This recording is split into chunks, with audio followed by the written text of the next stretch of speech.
9 अक्टूबर यानी यूपी की सियासत का एक वो बड़ा दिन जिसे बसपा ऐतिहासिक बनाने में जुटी हुई है।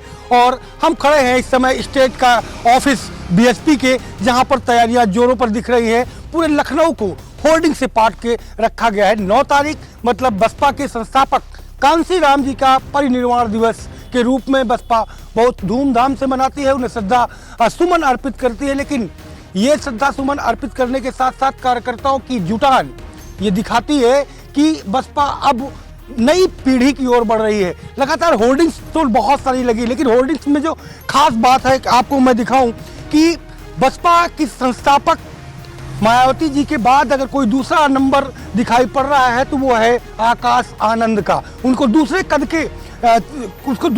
के तौर पर कहीं ना कहीं प्रेषित किया गया है। तो ये कहा जा सकता है कि बिहार की जिम्मेदारी के बाद अब बसपा कहीं ना कहीं आकाश आनंद को अपनी पूरी तरीके से अब कमान सौंपने की तैयारी चल रही है। और यही नहीं, यूपी की सियासत में जो कमजोर पकड़ पड़ी थी कई चुनाव में, और अब महज केवल बसपा का एक ही विधायक है, और विधायक के बाद अब 27 में कैसे पार्टी को मजबूत किया जाए उसको लेकर के बूथ लेवल पर पूरी तैयारियां की गई हैं। लोगों को जोड़ा जा रहा है, खास करके सामाजिक लोगों को, जो पार्टी का बेस वोट बैंक है उसे जोड़ने का प्रयास किया जा रहा है।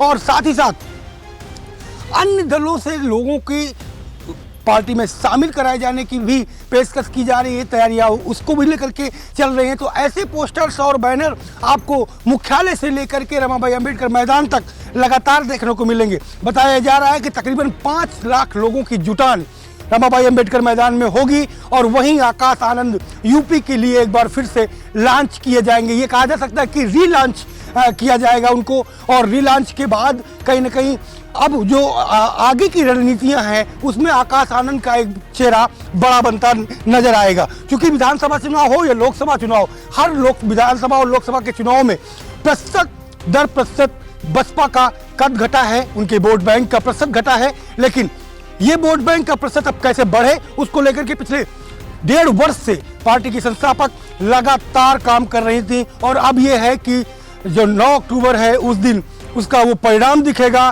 कि आगामी विधानसभा चुनाव में 27 की तैयारियां भी जोरों पर हो जाएंगी, और उस दिन अपनी ताकत दिखाकर कहीं ना कहीं बसपा एक बार फिर से सरकार में कैसे लौटे उसकी जंगे ऐलान भी करेगी। कैमरा पर्सन पंकज गुप्ता के साथ Sanjay Chauhan, live news X, Lucknow.